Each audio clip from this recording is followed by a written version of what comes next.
Hello dear students, welcome to the class.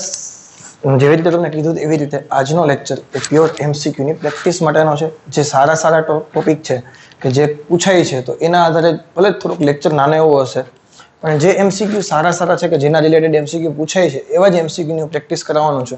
જે pure theoretical concept છે એ હું તમારા પર છોડું છું અને મેં ઓલરેડી એનસીઆરટી બેઝના ક્લાસ લેક્ચરમાં મેં તમને કરાવેલું છે, તો એની જે કંઈ નોટ્સ તમે રીડિંગ કરશો તો તમને આવડી જશે. પેલો ટોપિક છે આપણો એ છે ચુંબકીય ડાયપોલ મોમેન્ટ. એમ તમને બધાને ખબર છે કે જે હવે ટોપિકમાં બે ચુંબકીય ડાયપોલ મોમેન્ટની ડિસ્કશન કરી છે, ગજીયા ચુંબકની અને એક વિદ્યુત પ્રવાહ આધારિત ગૂંચળાની. તો ગજીયા ચુંબકને જેવી રીતે પેલામાં વિદ્યુત ભાર હતા એવી રીતે અહીંયા ધ્રુવમાન હોય છે. શું હોય છે? ધ્રુવમાન હોય છે.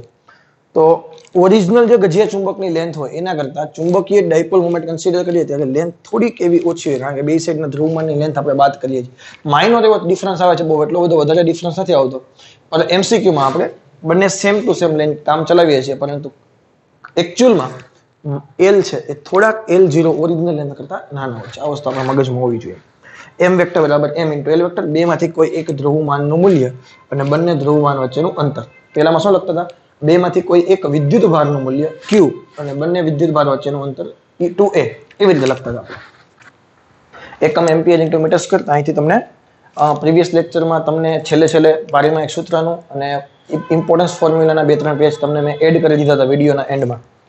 વિદ્યુત પ્રવાહ આધારિત ગૂંચળું હોય તો આંગળીઓ છે એ પ્રવાહની દિશામાં ઘુમાવવાની. આંગળીઓ અહીંયા એન્ટી ક્લોકવાઇઝ છે, તો આંગળીઓ પ્રવાહની દિશામાં ઘુમાવો તો અંગૂઠો છે એ તમને ચુંબકીય ચાકમાત્રાની દિશા આપે. અહીંયા ચુંબકીય ચાકમાત્રા બોર્ડના સમતલની અંદર છે, આ એન્ટી ક્લોકવાઇઝ છે તો બોર્ડના સમતલની બહાર આવશે. ક્લિયર?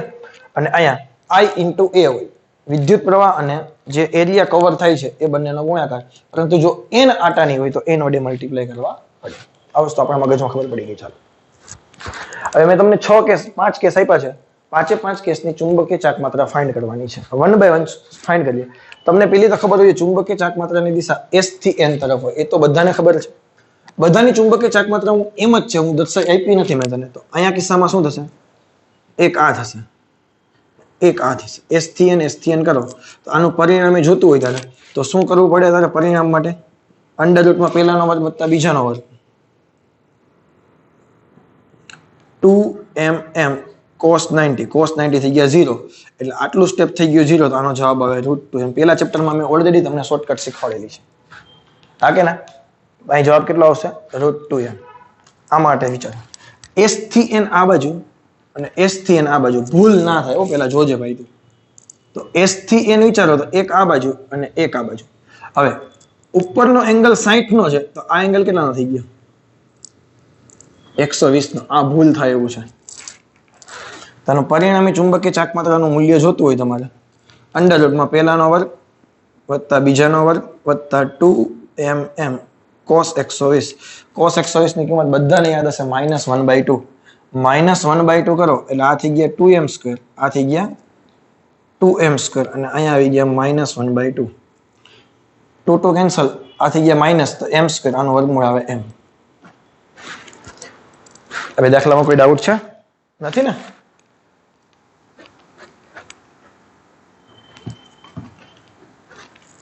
આ ચુંબકીય ચાકમાત્રાને થોડી પ્રેક્ટિસ કરી લેજો આવા MCQ ની. મેં આટલા કરાવું તો લગભગ વાંધો નહીં આવે. અહીંયા તમે વિચારો, એક S થી N આ બાજુ છે, એક M આ બાજુ, એક S થી N ઉપર અને એક S થી N આ બાજુ. તો 3 સદિશો બંધ ગાળાની રચના કરે, 3 સદિશો બંધ ગાળો રચતા હોય તો પરિણામી ચુંબકીય ચાકમાત્રા કેવી આવશે? 0. યાદ કરો ને, પેલું એક ચેપ્ટરમાં એક દાખલો આવ્યો તો બળવાળો. એકનું બળ આમ હતું, એકનું બળ આમ હતું, ને એકનું બળ આમ હતું. ક્લિયર? આને તમે વ્યવસ્થિત શીર્ષથી પૂછની રીતે ગોઠવો તમે, તો પેલો સદિશ આ એમનો રાખો, એના પૂછ ઉપર, એના શીર્ષ ઉપર બીજાનું પૂછ મૂકે એટલે અહીંયા આવશે, અને આના શીર્ષ ઉપર આનો પૂછ મૂકે એટલે અહીંયા આવેલા. થઈ ગઈ બંધ આકૃતિ? આનો જવાબ કેવો થઈ જાય? 0. ગમે તેટલા સદિશો હોય, પેલા ચેપ્ટરમાં ઓલરેડી આપણે ડિસ્કશન કરી ચૂક્યા છે, ગમે તેટલા સદિશો હોય, બંધ ગાળાની રચના કરે એટલે પરિણામી મૂલ્ય કેટલું થઈ જાય? 0. તો આ વસ્તુ ખબર પડી છે એકદમ નાનું. બાકી કેવા ગોટે ચડીએ જો જ્યાં ન ખબર હોય તો. હા કે ના? થોડીક બુદ્ધિ દોડાવશો એટલે ફટાફટ તમારા સમીકરણો બધા દોડતા થઈ જશે.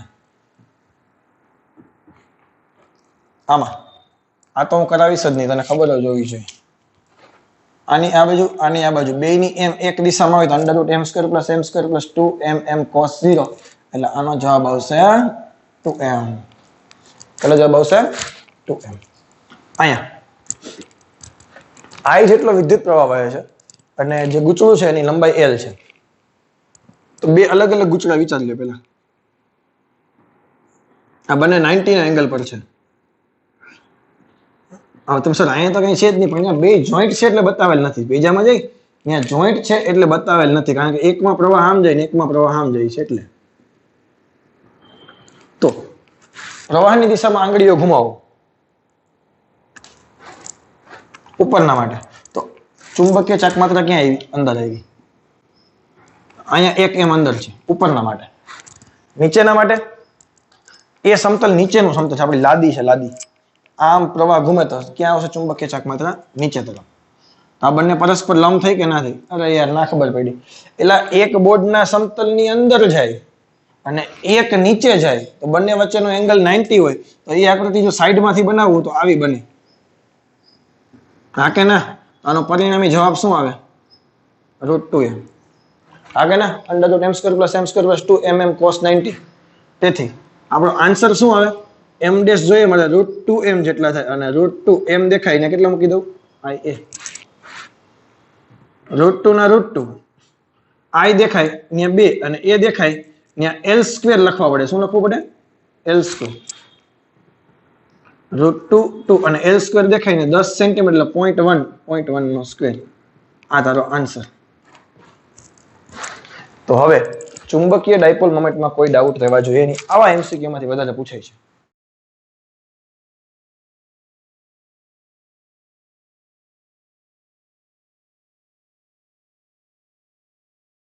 હવે જો ચુંબકીય ક્ષેત્રમાં ચુંબકીય ડાયપોલ મૂકીએ એટલે આપણને બધાને ખબર છે ચુંબકીય ડાયપોલ શું કરે? પરિભ્રમણ કરે, એના પર ટોર્ક લાગે. કારણ કે જેવી રીતે વિદ્યુત ક્ષેત્રમાં તમે આકૃતિ દોરતા હતા એ જ આકૃતિ તમારે બનાવવાની છે. ચુંબક હોય n ધ્રુવ પર લાગતું બળ, s ધ્રુવ પર લાગતું બળ, આ બધી વસ્તુ આપણને ખબર છે. તો જો ગજ્યો ચુંબક હોય તો એના પર ટોર્ક લાગે mb sin θ.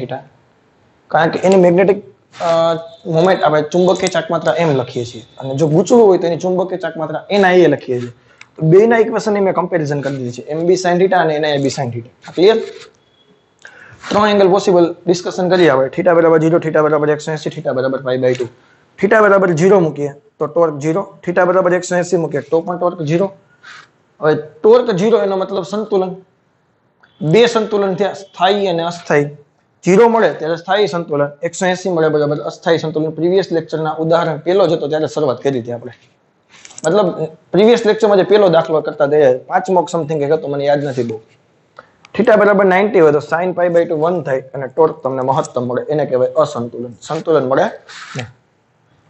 અહીંયા પણ સેમ θ = 0 ની કન્ડિશન સેમ ટુ સેમ અહીંયા પણ લાગુ પડે છે, 180 ની પણ લાગુ પડે છે, π/2 ની પણ લાગુ પડે છે. પરંતુ અહીં π/2 મૂકશો એટલે જવાબ આવશે NIB. મેક્સિમમ ટોર્ક થઈ ગયું, એને કહેવાય અસંતુલન. ક્લિયર? હવે ચુંબકીય ડાયપોલ છે એ ચુંબકીય ક્ષેત્રમાં પરિભ્રમણ કરે એટલે કરવું પડતું કાર્ય તમે dw = tau d θ એનું સંકલન કરીને તમે મેળવી શકો. કેવી રીતે? ઇન્ટિગ્રેશન dw તમે કરો, tau ની કિંમત મૂકો અને θ1 થી θ2 નું સંકલન કરવાનું. એટલે mb તો કોમન છે, અચળ આવી જશે. sin નું સંકલન થશે -cos θ. પછી લિમિટ મૂકશો એટલે આવો જવાબ તમારો આવશે. ક્લિયર? હવે સંતુલન સ્થિતિ તમે સંતુલન હોય ત્યાંથી તમે θ એંગલે તમે પરિભ્રમણ કરો એટલે ક્ષેત્રની વિરુદ્ધમાં તમારે કાર્ય કરવું પડતું કાર્ય તમારું સ્થિતિ ઊર્જા સ્વરૂપે સંગ્રહ થાય. અને સંતુલન સ્થિતિ 0 થી θ = 0 થી θ લગીન પરિભ્રમણ કરાવો તો cos 0 1 થાય ને 1 - cos θ. આ તો યાદ ના રાખો તો પણ ચાલશે, આ યાદ હશે એટલે. આ તો થોડુંક મેં વધારે ખેંચીને એક્સ્ટ્રા તમને કરી દીધું છે. અને સ્થિતિ ઊર્જાનું સમીકરણ બીજા ચેપ્ટરમાં હતું -p.E. અહીંયા આવશે -m.B. mb cos θ, θ = 0 હોય તો આની કિંમત ઋણ મળે એટલે કે મિનિમમ મળે. θ = π/2 હોય તો cos π/2 0 થાય, સ્થિતિ ઊર્જા 0 થાય. θ ની કિંમત 180 લખો તો આની કિંમત cos 180 -1 થાય, માઇનસ પ્લસ થાય એટલે તમને સ્થિતિ ઊર્જા મેક્સિમમ મળે.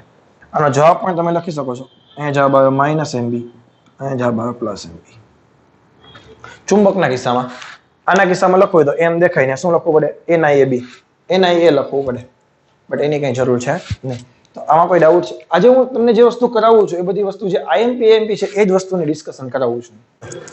આ એક એમસીક્યુ એવો છે કે જેમાં એક વસ્તુ આપણને આજે નવી શીખવાની છે, બાકી તો બધી વસ્તુ આપણા માટે કોમન છે. 6 સેન્ટીમીટર ત્રિજ્યાનું ગુચડું આવ્યું તમને, એટલે r બરાબર કેટલા લખી નાખો 0.06 મીટર.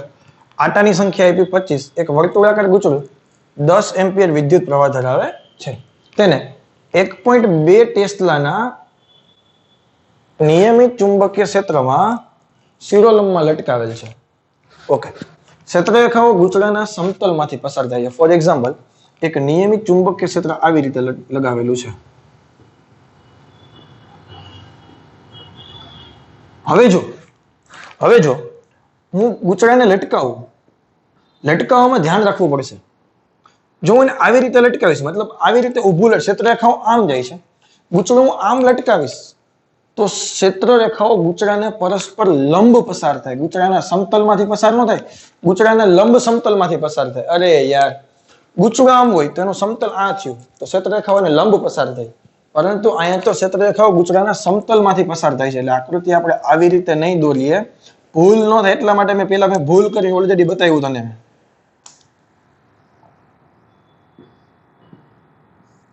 આપણે ગુચડું આવી રીતે દોરશું કે જેના ક્ષેત્રફળનો સદિશ બોર્ડના સમતલની બહાર આવતો હોય, અથવા તો અંદર. માનો કે વિદ્યુત પ્રવાહ આવી રીતે કરીએ આપણે, તો ક્ષેત્રફળનો સદિશ બોર્ડના સમતલની અંદર જાય છે. આ વસ્તુ યાદ રાખજે. અને ક્ષેત્ર કઈ દિશામાં જાય છે? આ દિશામાં છે. બંને પરસ્પર લંબ થાય, કારણ કે ક્ષેત્રરેખાઓ ગુચડાના સમતલમાંથી પસાર થાય. ગુચડાના સમતલને લંબમાંથી પસાર નથી થતી.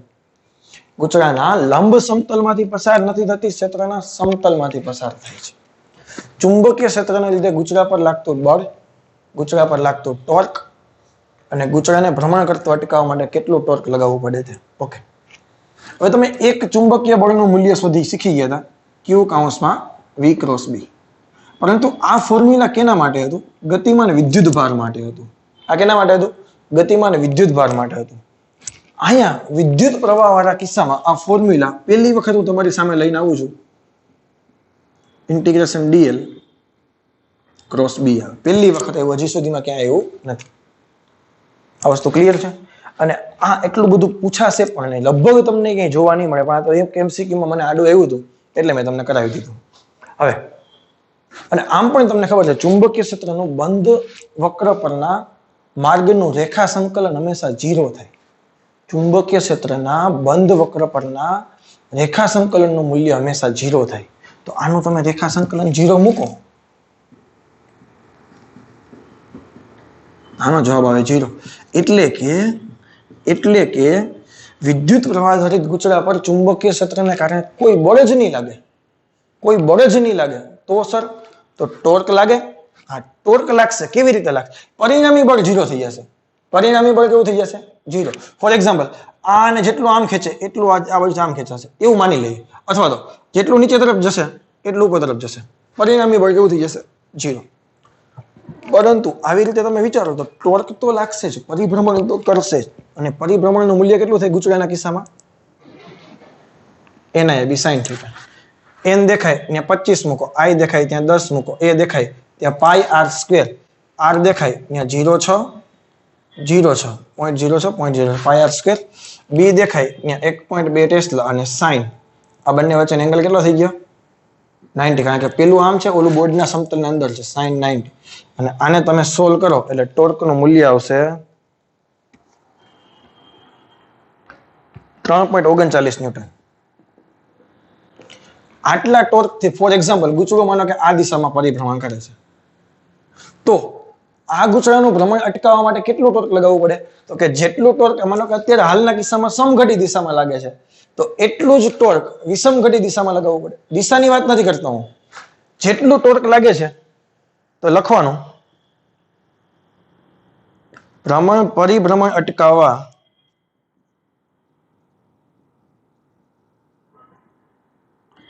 આટલા જ મૂલ્યનું ટોર્ક વિરુદ્ધ દિશામાં લગાવવું પડે. આટલા જ મૂલ્યનું મતલબ 3.39 ના મૂલ્યનું ટોર્ક વિરુદ્ધ દિશામાં લગાવવું પડે. ચલો, આ દાખલામાં કોઈ ડાઉટ છે? હજી સ્થિતિ ઉર્જા અને ટોર્કના એક બે દાખલા કરાવું છું. ઓકે, સરસ મજાને એમસીક્યુ છે, પૂછાવાની શક્યતા પણ ઘણી બધી વધારે છે. ઓ એમસીક્યુ છે. 1.5 જૂલ પ્રતિ ટેસ્લા. જો મેગ્નેટિક મોમેન્ટના બે એકમ છે, ખબર કે નહીં? કાં તો જૂલ પ્રતિ ટેસ્લા આપેલો હોય અથવા તો એમ્પિયર ઇન્ટુ મીટર સ્ક્વેર આપેલો હોય. મૂંઝાતા નહીં. ધરાવતો ગજ્યો ચુંબક 0.22 ટકલાના નિયમિત ચુંબકીય ક્ષેત્રની દિશામાં રાખેલો છે. ફોર એક્ઝામ્પલ, માનો કે નિયમિત ચુંબકીય ક્ષેત્ર આ દિશામાં હોય તો ગજ્યો ચુંબક છે એ પણ આ જ દિશામાં રાખેલો છે. અને એવી રીતે રાખેલો છે, એની જ દિશાનો મતલબ શું થયું? આ ગજિયા ચુંબકની મેગ્નેટિક મોમેન્ટ છે એ પણ ક્ષેત્રની દિશામાં હોવી જોઈએ. ક્લિયર? એની દિશાનો મતલબ શું થાય? ગજિયા ચુંબકની મેગ્નેટિક મોમેન્ટ છે એ પણ ક્ષેત્રની દિશામાં હોવી જોઈએ. આવી રીતે ગોઠવાયેલો છે. ચુંબકને ક્ષેત્રની દિશાને, આ ચુંબક છે એને ક્ષેત્રની દિશાને પરિભ્રમણ કરવાનું 90 ડિગ્રી અને એક્ઝેક્ટ વિરુદ્ધ ગોઠવવા માટે જરૂરી કાર્ય અને બંને કિસ્સામાં લાગતું ટોર્ક જોઈએ. કરવું પડતું કાર્ય છે એ સ્થિતિ ઉર્જા સ્વરૂપે સંગ્રહ થાય. એટલે પહેલા તો હું 2-3 પોઈન્ટ લખું એટલે જેથી કરીને આપણે વધારે ખબર પડે. ક્ષેત્રની દિશામાં સ્થિતિ ઉર્જા કેટલી થાય? ક્ષેત્રની દિશામાં માનો કે U1 લખું તો ક્ષેત્રની દિશામાં સ્થિતિ ઉર્જા કેટલી થાય? -mb cos θ. ક્ષેત્રની દિશામાં હોય તો એંગલ કેટલાનો હોય? 0. તો આનો જવાબ આવે -mb. ક્લિયર? ક્ષેત્રને લંબ લખીએ તો ક્ષેત્રને લંબ હોય તો સ્થિતિ ઉર્જા કેટલી થાય? તો કે U2 જેટલી. -mb cos 90 તો 0. અને ક્ષેત્રને વિરુદ્ધ દિશામાં હોય તો સ્થિતિ ઉર્જા લખીએ U3 -mb cos 180. cos 180 -1 થાય તો આનો જવાબ આવે +mb. ક્લિયર? તો હવે તમને ખબર છે કરવું પડતું કાર્ય છે એ સ્થિતિ ઉર્જાના ફેરફાર જેટલું હોય. W બરાબર ડેલ્ટા K લખતા હતા ને, અહીંયા ગતિ ઉર્જાનો ફેરફાર હતો, અહીંયા સ્થિતિ ઉર્જાનો ફેરફાર છે. તો પેલો જે કેસ છે ક્ષેત્રને લંબ, એમાં કરવું પડતું કાર્ય કેટલું થશે? તો કે અંતિમ માઇનસ પ્રારંભિક. તો અંતિમ એટલે શું હતું? U લંબ માઇનસ U રેખીય. અંતિમ સ્થિતિ માઇનસ પ્રારંભિક સ્થિતિ. પ્રારંભિક સ્થિતિમાં તો રેખીય હતા કે નહીં? તો આ કેટલા થઈ ગયા? U2 minus U1. U2 કેટલા છે? 0 માઇનસ mb. જવાબ આવ્યો mb જેટલો. અને m ઇન્ટુ b. m તારી પાસે છે 1.5, b છે તારી પાસે 0.22. ગુણાકાર કરી નાખો, તારો જવાબ આવી જશે. અને આ કિસ્સામાં ટોર્ક પણ લખી નાખીએ આપણે, mb sin θ. અને લંબ રૂપે તમે પરિભ્રમણ કરાવો એટલે એંગલ આવે 90. અહીંયા જેટલો જવાબ આવશે એટલો જ અહીં જવાબ આવશે. m અને b નો ગુણાકાર કરવાનો છે 1.5 ગુણ્યા 0.22. એ તમે કરી લેજો. ક્ષેત્રને પ્રતિ સમાંતર ગોઠવાય એટલે કે ક્ષેત્રને વિરુદ્ધ દિશામાં ગોઠવાય તો કરવું પડતું કાર્ય ઇઝ ઇક્વલ ટુ સ્થિતિ ઉર્જાનો ફેરફાર. તો અંતિમ શું છે? U3 માઇનસ પ્રારંભિક શું હતું? U1. આ +mb માઇનસ આનો જવાબ આવશે 2mb. અને આ કિસ્સામાં ટોર્ક જોતું હોય તો mb sin 180. sin 180 જગ્યા 0. આ કિસ્સામાં ટોર્ક આવશે 0. ચલો, આ દાખલામાં કોઈ ડાઉટ છે ને? એકદમ ઈઝી. આમાં કોઈ પ્રોબ્લેમ આવવો જોઈએ નહીં.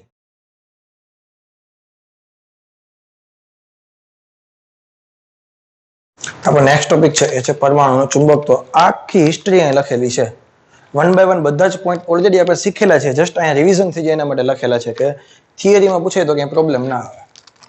પરમાણુનો ચુંબક તો શું હતું? તો કે ભાઈ કોઈ પણ પરમાણુ હોય, ફોર એક્ઝામ્પલ એનો ન્યુક્લિયસનો વિદ્યુતભાર આપણે લખી નાખીએ Z into E. કારણ કે પરમાણુ ક્રમાંક જેટલા હોય એને E વડે મલ્ટીપ્લાય કરી નાખો એટલે વિદ્યુતભાર મળી જાય.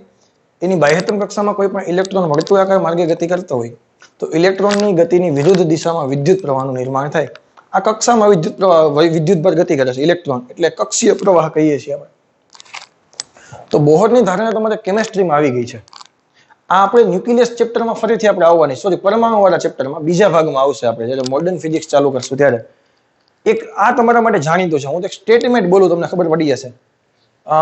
ઇલેક્ટ્રોન પરમાણુની આસપાસ અનંત કક્ષાઓ પૈકી એવી કક્ષામાં જ પરિભ્રમણ કરે છે કે જેમાં તેનું કોણીય વેગમાન h/2π ના પૂર્ણ ગુણાંકમાં હોય. આ વસ્તુ તમે શીખી ગયા કેમેસ્ટ્રીમાં? હા, પણ મને ખબર છે કેમેસ્ટ્રીમાં આવી ગયું છે. ઇલેક્ટ્રોન પરમાણુની આસપાસ અનંત કક્ષાઓ પૈકી એવી જ કક્ષામાં પરિભ્રમણ કરે કે જ્યાં તેનો કોણીય વેગમાન h/2π ના પૂર્ણ ગુણાંકમાં હોય. તો આ બોહરના અધિતર્ક હતા, ધારણાઓ હતી. અને જે કેન્દ્રગામી બળ લાગે છે પરિભ્રમણ દરમિયાન Fe એ કોના માટે પૂરું પડે છે? તો કે ઇલેક્ટ્રોન અને ન્યુક્લિયસ વચ્ચેના વિદ્યુતભાર વચ્ચે લાગતું કુલમ બળ K Q1 Q2/r². તો K દેખાય ને K, Q1 દેખાય ને ન્યુક્લિયસનો વિદ્યુતભાર લખ્યો, Q2 દેખાય ને E લખાય r². આ વસ્તુ ક્લિયર? કેન્દ્રગામી બળ તો mv²/r ખબર જ છે. કક્ષીય વિદ્યુત પ્રવાહ I = Q/T હોય. એક પરિભ્રમણ દરમિયાન લાગતો સમય એને કહી દે આવર્તકાળ. આવર્તકાળ એટલે T = 2πr/v લખા, કારણ કે v = 2πr/t થાય એના પરથી.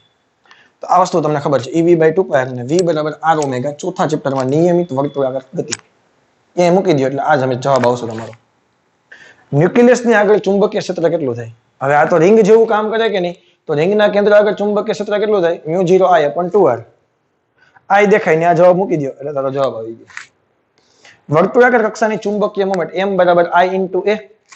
I દેખાય ને આ લખી નાખો, a દેખાય ને πr² લખી નાખો. સોરી, આમાંથી એક r કાઢી લ્યો તો r⍵ = ફરીથી તમે v લખી શકો.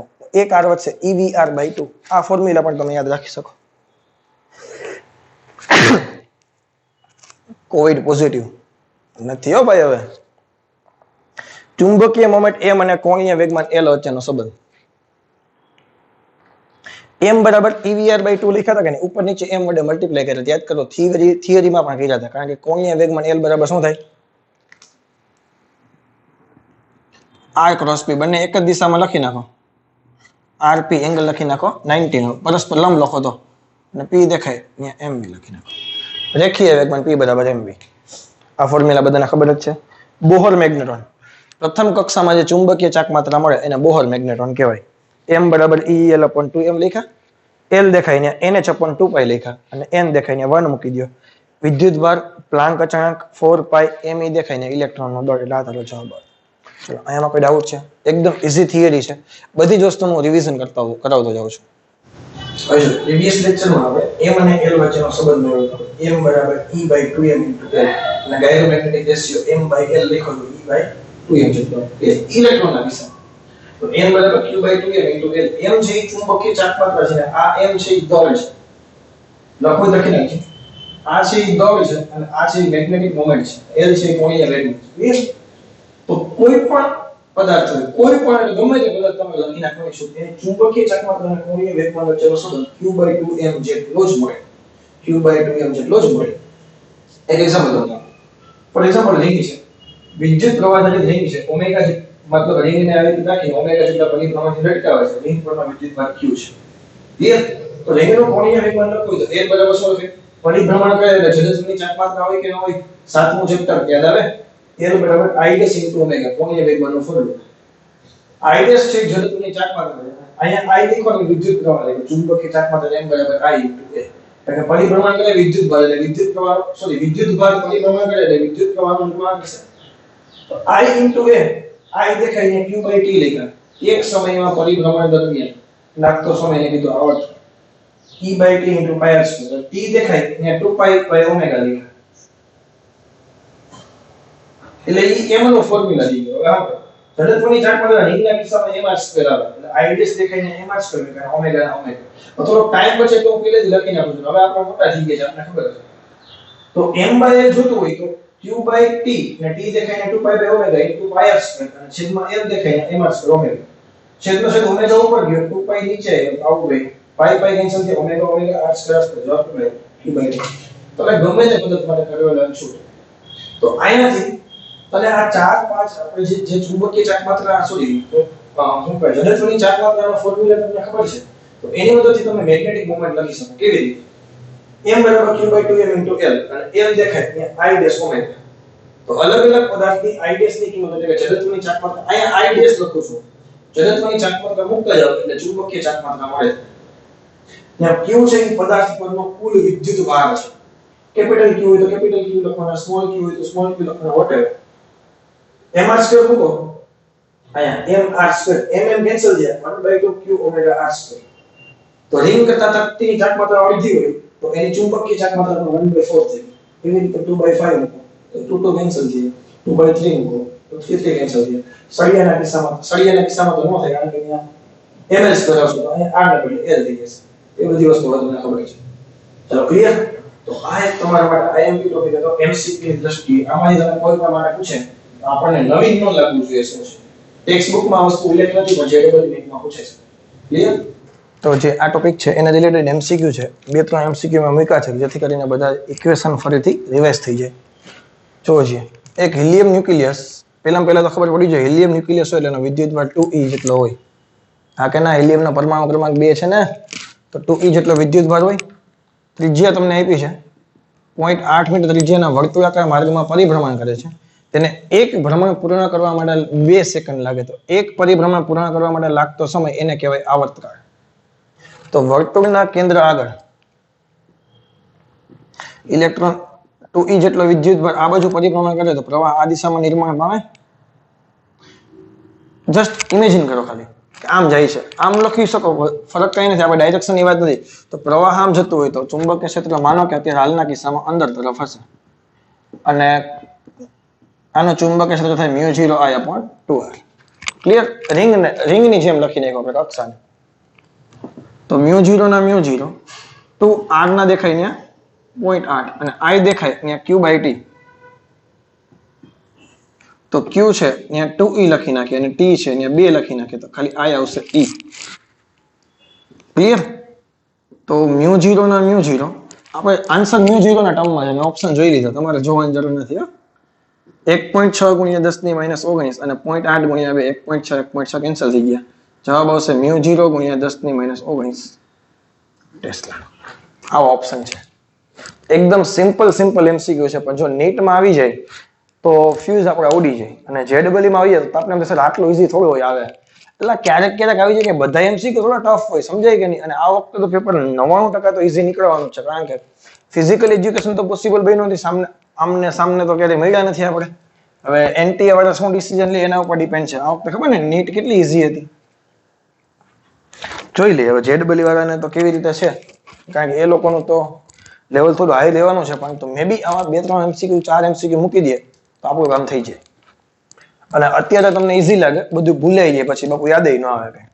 પ્રથમ કક્ષામાં કક્ષીય ઇલેક્ટ્રોનની ચુંબકીય ચાકમાત્રા μb છે. હવે કે જે પહેલી કક્ષામાં ચુંબકીય ચાકમાત્રા કેવી રીતે ફાઇન્ડ થાય આજે તને યાદ નહીં હોય અમુકને તો m = q/2m લખવાનું અને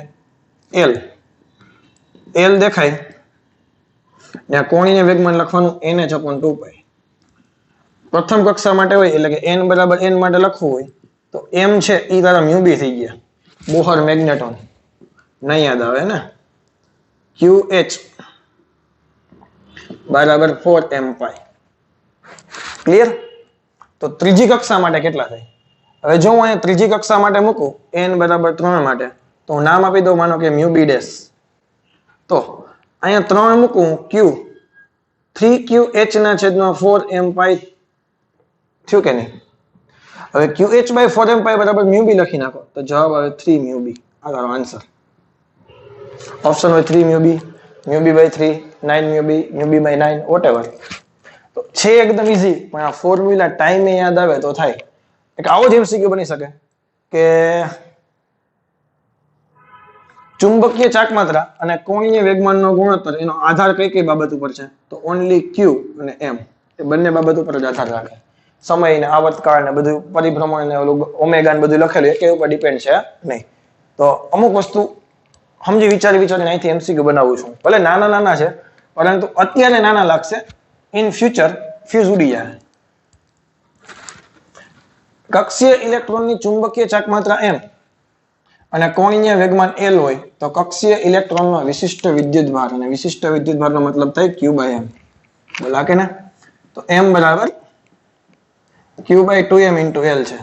તમારે q/m જોતો હોય તો આન્સર શું થશે 2m/l છે. એટલું જ આટલો આન્સર આવી ગયો. આ યાદ આવે તો થાય ને. એટલે એક વખત તારા મગજમાં ક્લિક થઈ જાય એટલે આવા MCQ માં મૂકેલા છે. ક્લિયર.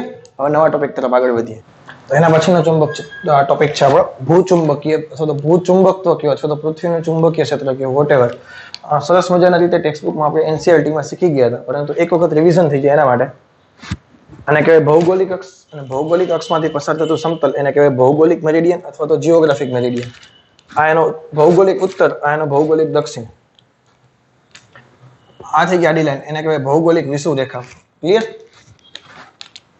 ભૌગોલિક ઉત્તર અને ભૌગોલિક દક્ષિણ એટલે કે ભૌગોલિક અક્ષ અને પૃથ્વીની ચુંબકીય અક્ષ બંને સમાન નથી. બંને વચ્ચેનો એંગલ 11.3 ડિગ્રી છે. અલગ ઘણી બધી બુકમાં 17 ડિગ્રી પણ લખેલો છે, પણ હું એનસીઆરટી પ્રમાણે તમને કહું છું અત્યારે કેટલો છે? 11.3 ડિગ્રી. ચુંબકીય અક્ષ થોડીક નમેલી છે. બીજી એક વસ્તુ યાદ રાખવા જેવી છે કે અહીંયા ભૌગોલિક ઉત્તર હોય તો અહીંયા મેગ્નેટિક સાઉથ હોય, કારણ કે પૃથ્વીના ચુંબકીય ક્ષેત્રની ક્ષેત્રરેખાઓ નીચેથી નીકળે છે, એટલે આને કહેવાય મેગ્નેટિક નોર્થ. આ થઈ ગયો મેગ્નેટિક સાઉથ. ક્લિયર? તો ભૌગોલિક વિષુવરેખા આટલી હોય તો ચુંબકીય વિષુવરેખા પણ ફરીથી આવી રીતે હશે. આ ચુંબકીય વિષુવરેખા, આ એંગલ પણ 11.3 ડિગ્રી હશે. આ ચુંબકીય વિષુવરેખા છે, આ ભૌગોલિક વિષુવરેખા છે. ક્લિયર? ચુંબકીય અક્ષમાંથી પસાર થતો કાલ્પનિક સમતલ એને કહેતો હતો ચુંબકીય મેરિડિયન, મેગ્નેટિક મેરિડિયન. ભૌગોલિક મેરિડિયન અને મેગ્નેટિક મેરિડિયન વચ્ચેનો ખૂણો એને કહેતા હતા ડેક્લિનેશન એંગલ. એને શું કહેતા હતા? ડેક્લિનેશન એંગલ.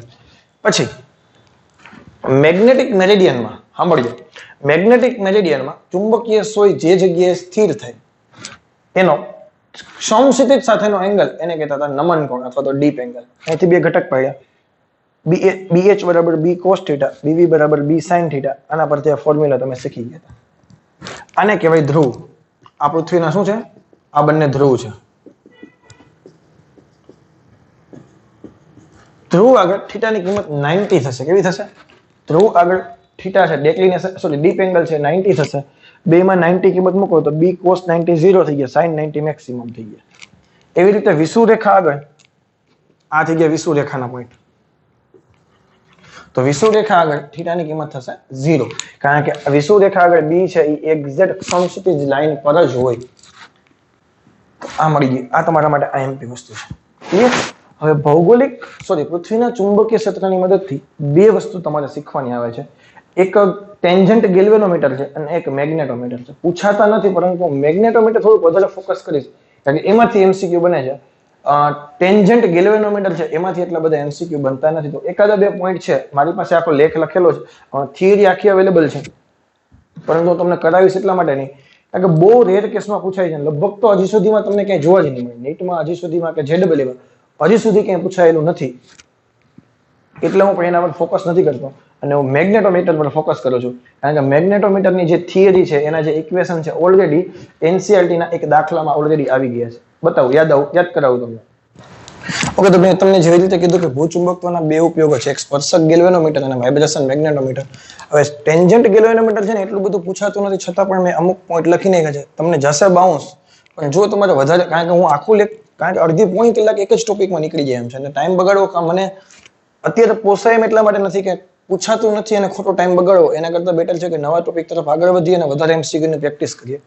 તો જો કોઈને શીખવાનું મન થાય કે કેવું હોય, ખરેખર જોવું હોય, તો યુટ્યુબમાં નાની એવું સર્ચ કરવાનું છે, ટેન્જન્ટ ગેલ્વેનોમીટર, અને એનિમેશન વિડીયો જોઈ લેશો એટલે લખેલો છે કે ભાઈ મેગ્નેટિક મેરિડિયનમાં એક ગૂંચળું લટકાવેલું હોય, સિરોલમ દિશામાં વિદ્યુત પ્રવાહ પસાર કરવામાં આવશે અને ગૂંચળું ટોર્ક અનુભવશે અને ટોર્ક સમતોલન કરશે ને એવી બધી વસ્તુ છે એમાં. તો ગેલ્વેનોમીટરમાંથી પસાર થતો પ્રવાહ છે એ I બરાબર K tan થીટા જેટલો થાય. થીટા કયો છે? તો કે ભાઈ મેગ્નેટિક મેરિડિયનમાં ચુંબકીય સોયક સમક્ષિતિજ સાથે બનાવેલો ખૂણો એ જ છે, અને K ની કિંમત છે 2BH/R/μ0n. સર હવે આ ફોર્મ્યુલા સર કેમ યાદ રાખવું આવું? તો આના માટે મારી પાસે એક રસ્તો છે, હું અડધું તમને યાદ કરાવી શકું છું. μ0ni/2r આ ગૂંચળાના કેન્દ્ર આગળ ઉત્પન્ન થતું ચુંબકીય ક્ષેત્ર છે, is equal to 2BH tan theta કહી દે ઇન્ટુ BH tan થીટા, તો થઈ જશે. અહીંથી I ને કરતા બનાવો 2RBH/μ0n ઇન્ટુ tan થીટા, એટલે શું થયું? I બરાબર 2BHR/μ0n ઇન્ટુ tan થીટા, અને આને કહી દીધું K, બીજું કઈ નથી. બોલો BH બરાબર B cos થીટા અને BV બરાબર B sin થીટા એવું નથી, BH tan થીટા છે, એ વસ્તુ ભૂલાય નહીં પાછું. તો એક આ વસ્તુ યાદ રાખજો, વિદ્યુત પ્રવાહ છે એ tan થીટાના સમપ્રમાણમાં એમસીક્યુમાં પૂછાય તો 99% નથી જ પૂછવાનું, અને થીટા બરાબર 45 મળે તો I મેક્સિમમ મળે, એટલે સંવેદનશીલતા મેક્સિમમ મળે, ચોકસાઈ પણ મેક્સિમમ મળે. તો તમને એમ પૂછી શકે કે ભાઈ સ્પર્શક ગેલ્વેનોમીટર હોય એની સંવેદનશીલતા અને ચોકસાઈ ક્યારે મેક્સિમમ મળે? તો કે ભાઈ ચુંબકીય સોય મેગ્નેટિક મેરિડિયનમાં સમસ્થિતિ સાથે બનાવેલો ખૂણો કેટલાનો હોવો જોઈએ? 45 નો. તે એક નાનો એવો એમસીક્યુ મેં મારી જાતે બનાવેલો છે કે ભાઈ ત્રિજ્યા તમને આપી છે 20 સેન્ટીમીટર, એટલે કે 0.2 મીટર. આટાની સંખ્યા છે 50. એક સ્પર્શક ગેલ્વેનોમીટર પૃથ્વીના ચુંબકીય ક્ષેત્રનો સમસ્થિતિજ ઘટક આટલો છે. તો થીટા બરાબર 45 થવા માટે વિચલન 45 ડિગ્રીનું થવું હોય તો જરૂરી પ્રવાહ કેટલો થાય? I બરાબર k tan થીટા. અને k ની કિંમત કેટલી લખશું? 2RBH/μ0n. 2RBH/μ0n into tan theta. ગૂંચળાની ત્રિજ્યા લખો, BH એટલે પૃથ્વીના ચુંબકીય ક્ષેત્રનો સમસ્થિતિજ ઘટક લખો, μ0 લખો, આટાની સંખ્યા લખો, tan 45 લખો અને આન્સર તારો આવી જાય. તો બસ મારા ખ્યાલથી આમાં આટલું જ છે. આનાથી વધારે કંઈ કરવાની જરૂર છે નહીં. આના પછીના ટોપિક છે એ થોડોક અગત્યનો છે. એનું નામ છે વાઇબ્રેશન મેગ્નેટોમીટર. એ કેવું હોય જોઈ લઈએ. એનો પણ તમારે એનિમેશન વિડીયો જોવો હોય તો તમને યુટ્યુબમાં આરામથી મળી જશે. તો ધ્રુવચુંબકત્વનો બીજો ઉપયોગ કેમાં ઉપયોગ થાય છે? તો કે વાઇબ્રેશન મેગ્નેટોમીટરમાં. એની રચના જોઈ હોય તો મેં તમને જેમ કીધું એમ કે યુટ્યુબમાં જસ્ટ ખાલી સર્ચ કરજો. એનું બીજું નામ છે દોલિત મેગ્નેટોમીટર. એનો ઉપયોગ શું થાય? તો કે ભાઈ પૃથ્વી પરના બે જુદા જુદા સ્થળે પૃથ્વીના ચુંબકીય ક્ષેત્રનો સમસ્થિતિજ ઘટક BH છે એ કેટલો છે એની કમ્પેરિઝન કરવા માટે થઈ શકે. બે અલગ અલગ ગજિયા ચુંબક હોય તો એની ચુંબકીય ચાકમાત્રાની તમે સરખામણી કરી શકો, પ્લસ એના ચુંબકીય ક્ષેત્રની સરખામણી કરી શકો. કેવી રીતે? તો કે ભાઈ એ ગજિયો ચુંબક હોય એને તમારે મેગ્નેટોમીટરની પટ્ટી પર મૂકવાનો, પછી એ વાઇબ્રેશન અનુભવે અને કેવી રીતે એના મૂલ્યમાં ફેરફાર થાય છે એ રેકોર્ડ કરવાના અને ઇક્વેશનની મદદથી ફાઇન્ડ કરવાના. એનો સિદ્ધાંત શું છે?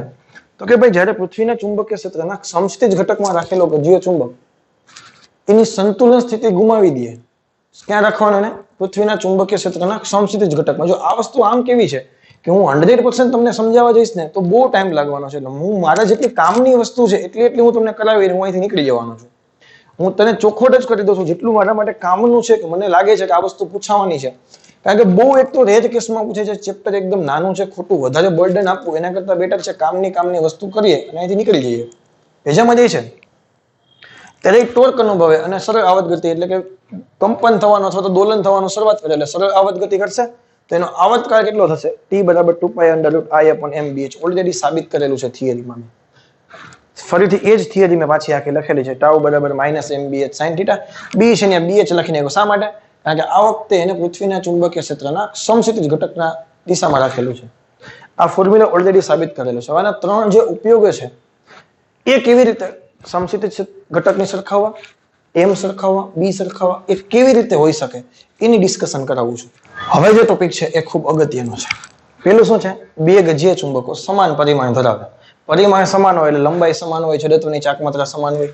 બે સમાન પરિમાણ ધરાવતા ગજિયા ચુંબકની બે ચુંબકીય મોમેન્ટની સરખામણી, એની ચુંબકીય ચાકમાત્રા બેની અલગ અલગ છે એવું માની લઈએ.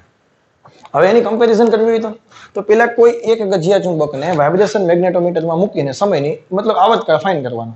તો એનો આવતકાળ T1 બરાબર 2π/I/m1/BH. કોઈ એક જ જગ્યા પર.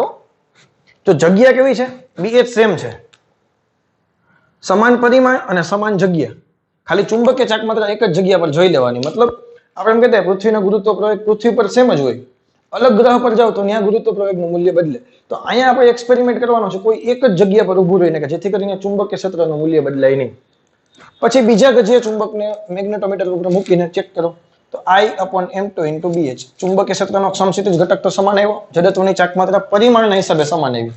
અને તમે કમ્પેરિઝન કરો T1/T2 કરો તો √m2/m1 આવે.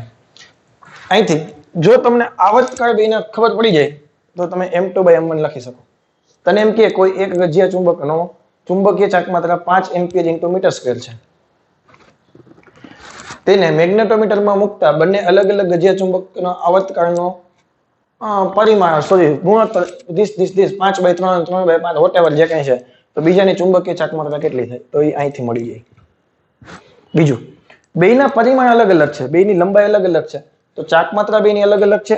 I1 અને I2 બેયના અલગ અલગ છે. હવે જો તમને બેયની ભેગી થઈને પૂછે તો જડત્વની ચાકમાત્રાનો સરવાળો ઉપર કરવો પડે છેદમાં ચુંબકીય ચાકમાત્રાનો સરવાળો કરવો પડે. જો એક દિશામાં હોય ફોર એક્ઝામ્પલ બેયની ચાકમાત્રા એક આવી રીતે ગોઠવેલા હોય તો બેયની ચાકમાત્રા S થી N તરફ એટલે આવી રીતે આવે તો બેયનો સરવાળો થાય કે ન થાય?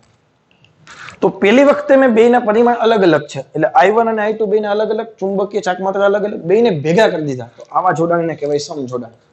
આવા જોડાણને કહેવાય સમજોડાણ. હવે બેને ભેગા મૂકો એક વખત ગજિયા ચુંબક મેગ્નેટોમીટર ઉપર, તો જડત્વની ચાકમાત્રાનો સરવાળો, કારણ કે બંને ભેગા થઈ ગયા તો દળ વધી ગયું એટલે જડત્વની ચાકમાત્રાનો સરવાળો છેદમાં ચુંબકીય ચાકમાત્રા અહીંયા હાલમાં બેની એક જ દિશામાં છે એટલે બેનો કરી નાખ્યો સરવાળો ઇન્ટુ ચુંબકીય ક્ષેત્રનો સમક્ષિતિજ ઘટક. હવે એકની ડાયરેક્શન બદલાવી નાખી એટલે આનું ચુંબકીય ચાકમાત્રા આ બાજુ દિશામાં થઈ ગઈ, આની આ બાજુ દિશામાં થઈ ગઈ, પરંતુ બે ભેગા છે એટલે દળનો તો સરવાળો જ થયો એટલે જડત્વની ચાકમાત્રાનો તો સરવાળો જ થશે, ચુંબકીય ચાકમાત્રાની બાદબાકી થશે. પછી બેનો ગુણોત્તર લઈને T1 અને T2 તને ખબર હોય તો M1 અને M2 મળી જાય. ચલો ક્લિયર. હવે કોઈ એક જ ગજ્ય ચુંબક લેવાનું, બે અલગ અલગ સ્થળે ચુંબકીય ક્ષેત્રના સમક્ષિતિજ ઘટકની કમ્પેરિઝન કરવી છે. તો એક ગજ્ય ચુંબકને માનો કે હું અત્યારે અહીંયા ઉભો છું, અહીંયા મેગ્નેટોમીટર પર મૂકીને જોઈ લઉં તો સમય કેટલો આવશે? T1 બરાબર 2π√I/m × BH1. એ જ ગજ્ય ચુંબકને અહીંયા મૂકો તો T2 બરાબર 2π બરાબર √I/m × BH2. બે જગ્યાએ સમક્ષિતિજ ઘટક બદલી ગયો. બેની કમ્પેરિઝન કરો, વર્ક કરો. BH નું સમીકરણ B2 cos θ2, સમક્ષિતિજ ઘટકનું સમીકરણ B1 cos θ1, અહીંથી B1 અને B2 ને કરતા બનાવો. તો આના આધારે ગમે તે MCQ હોય તને આવડી જવા જોઈએ. આ ટોપિક મોસ્ટ IMP છે. અઘરું પેપર કાઢવું હોય તો આમાંથી એકાદો પૂછી શકે, બાકી ઈઝી કાઢવું હોય તો ક્યાં કઈ સવાલ જ છે. તો હવે બે MCQ છે, 1 by 1 સોલ્વ કરી લઈએ. પેલા નીચેના MCQ જોવો જોઈએ કે ભાઈ બે સમાન ગજ્ય ચુંબકની મોમેન્ટ અનુક્રમે M અને 2m છે. બે સમાન ગજ્ય ચુંબક છે એની મોમેન્ટ અનુક્રમે M અને 2m છે. બંનેને એવી રીતે જોડ્યા છે કે જેથી તેમના સમાન ધ્રુવો એક સાથે રહે. બેના સમાન ધ્રુવો એક સાથે રહે. આ પરિસ્થિતિમાં સમયગાળો T1 છે એટલે કે સમાન ધ્રુવો એક સાથે રહે એનો મતલબ શું થાય? આ બાજુ S તો આ બાજુ N, બીજા માટે પણ આ બાજુ S તો આ બાજુ N. તો આમાં T1 ની કિંમત કેટલી થશે? 2π √I1 + I2 M1 + M2 × BH. Clear. હવે તેને ચુંબકની ધ્રુવીયતા વિરુદ્ધ કરવામાં આવે. હવે અહીંયા S ને બદલે N લખી નાખું તો હવે T2 કેટલા થશે? તમને ખબર છે જડત્વની ચાકમાત્રાનો તો સરવાળો થશે કારણ કે બેનું દળ એડ થશે. અહીંયા આવશે, અહીંયા M2 - M1 લખવું કારણ કે મોટામાંથી નાનો બાદ કરું. કોઈ ડાઉટ છે? ઓકે. હવે તો T2 છે એ T1 કરતા મોટા છે કે ઇક્વલ છે ખબર કેમ પડે? તો T2/T1 કરીએ આપણે તો I1 + I2 + BH બેમાંથી કેન્સલ થશે. T2 ઉપર છે એટલે આ છેદમાં થશે ને છેદનો છેદ ઉપર આવશે. ના ખબર પડી? ક્લિયર. તો આ થઈ ગયા √3m, આ થઈ ગયા ખાલી m, તો √3 જવાબ આવ્યો. તો T2 બરાબર √3 × T1 એટલે કે T2 છે એ 1.73 T1 છે એટલે કે T2 > T1 છે. બોલામાં કોઈ ડાઉટ છે ને? એકદમ ઈઝી. પણ આ વસ્તુ આવડતી હશે બધી વસ્તુ તો પોસિબલ છે. પ્રેક્ટિસ કરશો એટલે બધી વસ્તુ આવડશે. મેં સારા બધા MCQ છે એ કરાવી દીધા છે. ચાલો એના પછીનો જુઓ કે એક ગજ્ય ચુંબક છે એની સમક્ષિતિજ સમતલમાં દોલન કરી શકે તે રીતે રાખેલ છે. જે સ્થળે નમન કોણ 30 હોય એટલે કે φ બરાબર 30 એંગલ હોય ત્યાં 1 મિનિટમાં 20 દોલન કરે. 1 મિનિટમાં 20 દોલન, તો એક દોલન માટે લાગતો સમય એને આવર્તતા કીધો તો કેટલો થાય? 1/20 મિનિટ. ક્લિયર. તો આને કહી દઉં φ1 કહી દઉં, નમન કોણ θ1 કહી દઉં. અને જ્યાં નમન કોણ 60 છે ત્યાં 1 મિનિટમાં 15 દોલન, તો એક દોલન માટે લાગતો સમય કેટલો થઈ ગયો? 1/15 મિનિટ. તો આ બે સ્થળે પૃથ્વીના કુલ ચુંબકીય ક્ષેત્રનો ગુણોત્તર, પૃથ્વીનું કુલ ચુંબકીય ક્ષેત્ર B થાય.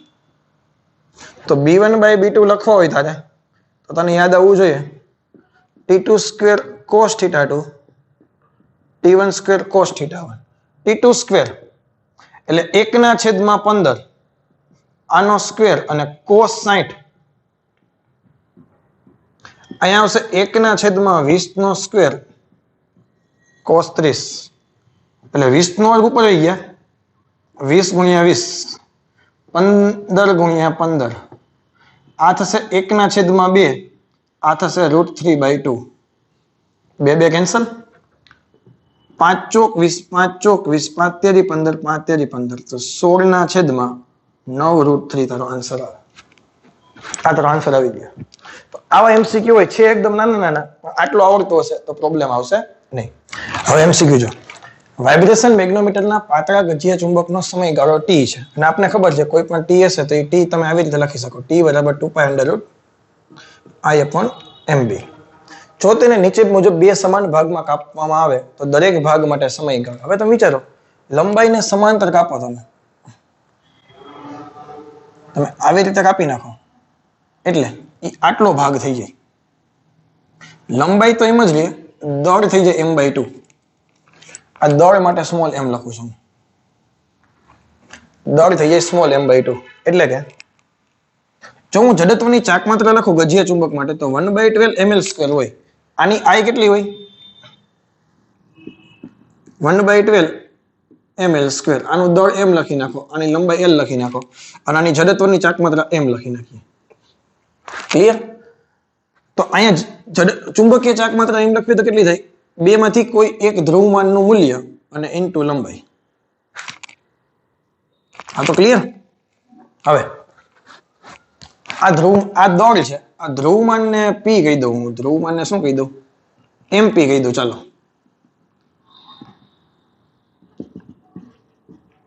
અત્યારે આખું આવું છે. હવે અડધો ભાગ થઈ ગયો એટલે દળ અડધું થઈ જશે એટલે m/2. લંબાઈ સેમ જ રહેશે તો નવી જડત્વની ચાક માત્રા થઈ ગઈ 1/24 ml². ક્લિયર? નવી જડત્વની ચાક માત્રા થઈ ગઈ, ધ્રુવમાન અડધું થઈ ગયું, વચ્ચેથી કપાઈ ગયું, mp/2 અને લંબાઈ તો l જ છે એટલે કે આ થઈ ગયા પેલા કરતા અડધા. ક્લિયર? અને I' ની કિંમત થઈ ગઈ I/2. ના ખબર પડી કારણ કે 1/12 છે, અહીં 1/24 છે. તો નવું તારે જો t' જોતો હોય તો 2π ને 2π, I દેખાય ત્યાં I' લખીશ અને I' દેખાય ને હું I/2 લખીશ. m દેખાય ને હું m/2 લખીશ અને b ના b 2 કેન્સલ થશે તો 2π√I/mb સેમ ટુ સેમ અને નવા t' છે એ પણ t જેટલા જ થશે. તો લંબાઈને સમાંતર કાપો તો આવર્તકાળમાં કોઈ ફેરફાર થશે નહીં, સમયગાળામાં કોઈ ફેરફાર થશે નહીં. હવે લંબાઈને તમે લંબ કાપશો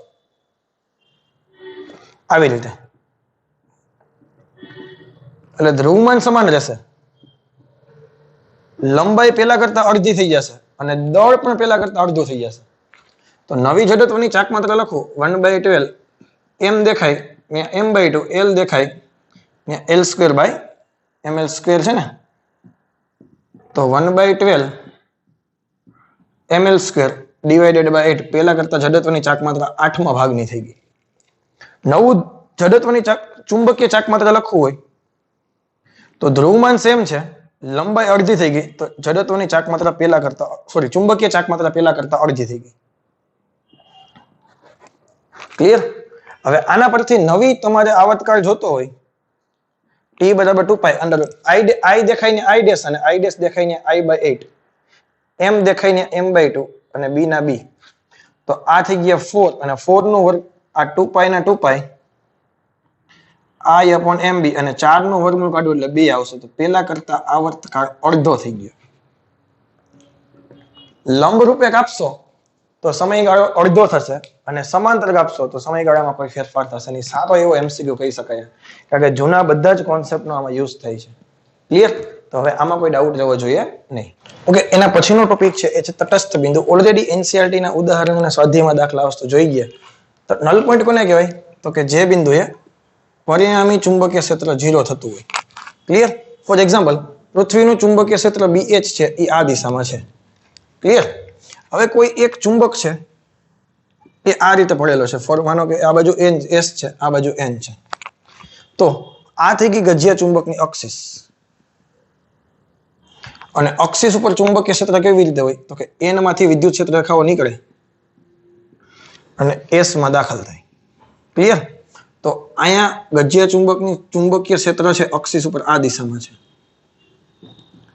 અને એનું મૂલ્ય ખબર છે તમને, μ0/4π 2m/r3.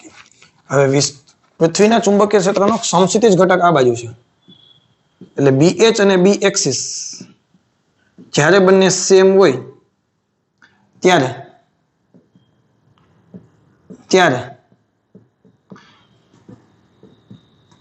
તટસ્થ બિંદુ તમને મળે. ક્લિયર? જો આની ડાયરેક્શન બદલાવી નાખો, માનો કે આ બાજુ n છે, આ બાજુ, આ તો સમજવા માટેની વાત છે ખાલી.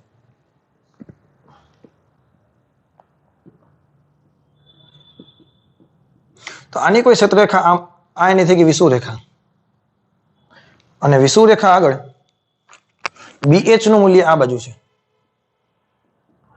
BH તો આમ છે ને, આ ક્ષેત્રરેખા સોરી ટક ટક ટક ટક ટક ટક ટક આમ ગઈ, એટલે આ બાજુ B વિષુવરેખા આવશે, અને વિષુવરેખા આગળ ચુંબકીય ક્ષેત્ર હોય μ0/4π m/r3, કારણ કે આપણે બધાને ખબર છે એક્સિસ આગળ ચુંબકીય ક્ષેત્ર છે એ વિષુવરેખા કરતા ડબલ મળે.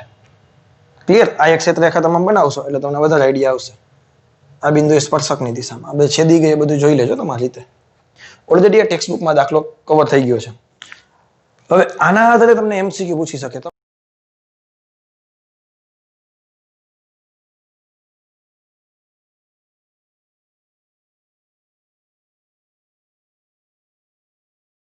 તો ચુંબકીય પદાર્થોના જે ફોર્મ્યુલા છે એ બધા ઇન શોર્ટમાં લખી નાખ્યા છે. તમને બધી વસ્તુ ઓલરેડી શીખેલા છો, એ જ વસ્તુ બધી લખેલી છે. એક બે વસ્તુ ખાલી નવી છે, એ આ છે. બાકી બધી વસ્તુ તમને ખબર છે. ચુંબકીય તીવ્રતા અહીંથી તમે લખતા હતા B0 બરાબર μ0 × Ni. કોઈ પણ પદાર્થમાં સોલેનોઇડ હોય એમાંથી I જેટલો વિદ્યુત પ્રવાહ પસાર કરવામાં આવે તો અંદરના ભાગમાં ઉત્પન્ન થતું ચુંબકીય ક્ષેત્ર એ Ni છે, એને જ કહેવાય ચુંબકીય તીવ્રતા. H બરાબર B0/μ0, અને H નો ફોર્મ્યુલા Ni પણ થઈ શકે. આ છે એકમ લંબાઈ દીઠ આટાની સંખ્યા, એટલે 1/મીટર, અને એમ્પિયર એટલે થઈ ગયું એમ્પિયર/મીટર. મેગ્નેટાઇઝેશનની તીવ્રતા કોને કહેવાય, અથવા તો મેગ્નેટાઇઝેશન કોને કહેવાય, તો કે એકમ કદ દીઠ કેટલી ચુંબકીય ડાયપોલ મોમેન્ટ ગોઠવાય છે, સમાંતર ગોઠવાય છે, એ m/v. આને કહેવાય એમ્પિયર × મીટર સ્ક્વેર. આનો એકમ મીટર ક્યુબ એટલે થઈ ગયા એમ્પિયર/મીટર. તો કુલ ચુંબકીય ક્ષેત્ર કેટલું આવ્યું, તો કે સોલેનોઇડનું ગર્ભભાગનું જેટલું હતું એટલું, અને અંદર ગર્ભભાગમાં જે તમે પદાર્થને મેગ્નેટાઇઝેશન કરવા માટે મૂક્યો એને કારણે જેટલું ચુંબકીય ક્ષેત્ર વધ્યું એ બેનો સરવાળો. અહીંયા BM લખી નાખો ને, I સંજ્ઞા ઇન્ડ્યુસ કરવા કરતા BM. તો આ ફોર્મ્યુલા થઈ ગઈ. પછી એક તમને ખબર હતું કે કોઈ પણ માધ્યમની પરમિએબિલિટી ઇઝ ઇક્વલ ટુ μ0 + 1/સસેપ્ટિબિલિટી. μ0 ને છેદમાં જવા દો, આ થઈ ગયું સાપેક્ષ પરમિએબિલિટી. સાપેક્ષ permeability is equal to 1 + susceptibility. તો શૂન્યાવકાશ માટે, તો શૂન્યાવકાશમાં μ બરાબર μ0 લખો તો μ0 કેન્સલ થઈ ગયા. તો સસેપ્ટિબિલિટી કેટલી આવશે? સાપેક્ષ પરમિએબિલિટી શૂન્યાવકાશ માટે 1 હોય તો સસેપ્ટિબિલિટી કેટલી આવે? 0 આવે. અને હવાના STP આગળ, મતલબ સ્ટાન્ડર્ડ ટેમ્પરેચર એન્ડ પ્રેશર છે, સસેપ્ટિબિલિટી 0.04 હોય. ડેટા યાદ રાખવાના છે, બીજું કંઈ છે નહીં. તો બસ મારે આમાં વધારે ડિટેલમાં કંઈ જવાની જરૂર નથી, તમને બધી વસ્તુની ખબર છે. હવે મેં તમને જે થિયરીનું કીધું છે, રિટેન્ટિવિટી, કોર્સિવિટી વાળી, એટલે કે મતલબ હિસ્ટેરિસિસ વક્ર, અને ફેરોમેગ્નેટિક, પેરામેગ્નેટિક અને ડાયામેગ્નેટિક, એનું આખું ટેબલ હું તમને સ્ક્રીનશોટ સ્વરૂપે બતાવું છું. એટલું જોઈ લેજો એટલે થઈ જશે. અને આના MCQ ઓલરેડી આપણે કરેલા છે, NCERT-માં છે, એ જ MCQ કરવાના છે, વધારે કંઈ કરવાની જરૂર છે નહીં. ઓકે, તો બસ આજના લેક્ચરમાં આટલું રાખીએ છીએ. Thank you very much. Have a nice day. આખું ચેપ્ટર એક જ લેક્ચરમાં કવર થઈ ગયું છે, તો આશા રાખું છું કે ખબર પડી ગઈ હશે. ઓકે.